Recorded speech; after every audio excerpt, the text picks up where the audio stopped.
असंख्य अवतार रही। चैतन्य महाप्रभु हम सनातन गोस्वामी को गौड़ी वैष्णव सिद्धांत जो प्रदान कर अवतार मानकर विवरण देते। लीला अवतार, जुगावतार, मनंतर अवतार, सत्यावेश अवतार, गुण अवतार, 6टी अवतार कथा कहते। किंतु भगवान लीला अवतार मध्य भगवान श्रीकृष्ण जी पूर्ण अवतारी, समस्त रसर सी होती आगर, माधुर्य रसर सेवा से ही ग्रहण करते। जीव को से ही केवल प्रदान करें। प्रेमटा जो कृष्ण प्रेम गोलोक वृंदावन जो प्रेमटा केवल कृष्ण दे पारे, अन्य कौन से अवतार दे पारे। भगवान के पाखरे गोलक जो भाव रही केवल से गोलोक वृंदावन प्रवेश करिया गले केवल कृष्ण प्रदान करें। कृष्ण प्रेम आउ दुईटी जो अवतार रहिले अनंत अवतार भितर 3टी अवतार होती विशेष प्राधान्य रही। आमर आचार्य मैंने तन्न तन्न करी अन्वेषण करके देखी सिद्धांत हिसाब से भगवान कृष्ण, भगवान श्रीराम और नृसिंहदेव ये 3 अवतार रही मुख्य अवतार। विशेष शक्तिर प्रकाश पाई, बहुत शक्ति जो षड़ैश्वर्य जो से प्रकाश कर षड़ैश्वर्य प्राचुर्यता ये 3 अवतार भीतर रही। भीतर प्रेम किए देवे भगवान कृष्ण देवे। कृष्ण को बिना किए प्रेम दे पारे संपत्ति से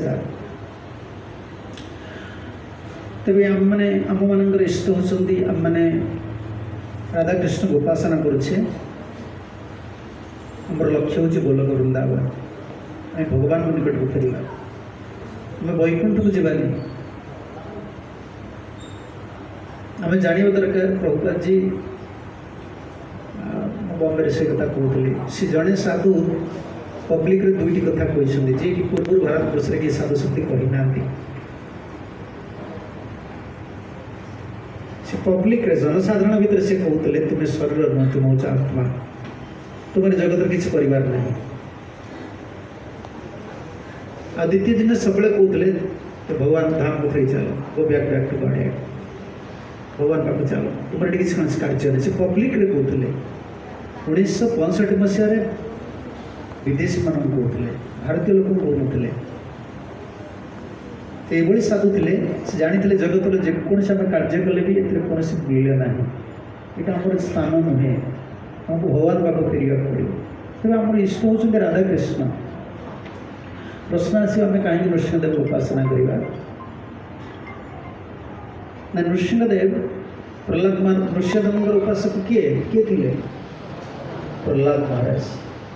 हरिवर्ष अच्छा जो 5म स्कंद भागवतम पढ़े हरिवर्ष प्रहलाद सबले रुहति। भगवान नृसिंहदेव से अवस्थान कर भगवान जिते अवतार अच्छा से वैकुंठ अच्छा से वैकुंठ अवतार मान रुहति पार्षद मान रुहति। एटा अनादि काल केबे भगवान अवतार होती अनादि काल रही। सब नित्य पार्षद मान नित्य अवतार नित्य धाम नित्य ये अवतरण करते लीला करते। लीला प्रकाश कहुए। लीला 2 प्रकार, गोटे हूँ प्रकट गोटे अप्रकट। ये आम चक्षु सम्मुखें बद्ध जीवों सम्मुखें भौतिक जगत लीला भगवान प्रकाश करते प्रकट प्रकाश कहुए। जो लीला प्रकाश करते ना अप्रकट प्रकाश कहुए। भगवान नृसिंहदेव सब अवस्थान करती। तेज आम जहाँ पढ़ुचे 7म स्कंद भागवत और प्रहलाद चरित नृसिंहदेव आविर्भाव। प्रहलाद कृष्ण भक्त थे, से भगवान कृष्ण उपासना करते। बारंबार शब्द सब भागवत में आसछन्ति गोविंद परिरंबित वासुदेव भगवती कृष्ण ग्रहितात्मा। ये शब्द कहीं लगी कृष्ण गोविंद वासुदेव पूर्व उत्तर पूर्व पर पूर्व से कृष्ण भक्त थे। कृष्ण निष्ठा थिला आ कृष्ण ही नृसिंहदेव होती जदिव सब अवतार भगवान श्रीकृष्ण ध्रुत नर हरि रूप केशव ध्रुत राम शरीर किंतु प्रहलाद पाखे गोटे स्पेशल जिनस रही निष्ठार किसी भेदअंतर आसनी एवं क्योंकि पढ़ुली चक्रीपाद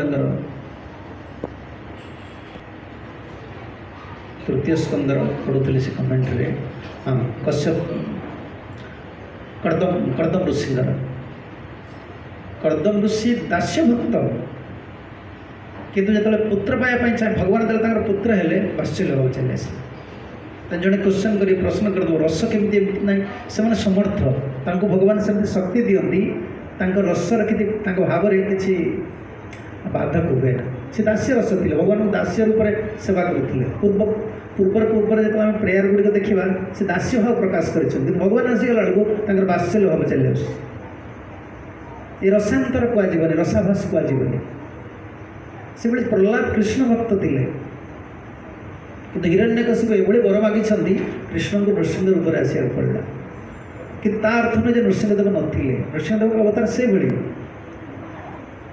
कि भगवान श्रीकृष्ण नृसिंह रूप तो प्राचुर्यता भक्त वात्सल्यता आर भक्त प्रति कारुण्यता बहु प्रकाश पाए से कृष्ण भक्त माने आम मैंने कृष्ण भक्त होगी स्वतंत्र उपासना अलग क्या करते ना जमी रामनवमी आम कौन करती केवल रामजी की उपासना करते अन्य दिन कौन करती कि जो रामजी अच्छा करते जो रामजी नहांती आम से करती कि नृसिंहदेव को प्रतिदिन आम डाक प्रतिदिन आम नृसिंहदेव को उपासना करना दुईटा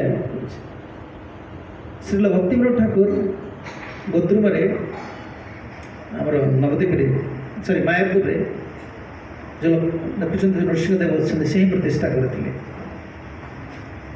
निमाई जन्मस्थान जो अम्बल मठ पछपड़ ना नृसिंहदेव से भक्तिविनोद ठाकुर प्रतिष्ठित किए कह आम रसाभास हो नृसिंहदेव कहीं उपासना करें आम आचार्य मैंने अवतार मान कारुण्यता वैशिष्ट्यता जीव मान प्रति जो माने अतुल्य कारुण्य भाव रही लक्ष्य कर कारण से गोस्वामी थे ना से जापारे जीव को नृसिंहदेव उपासना करने पड़ो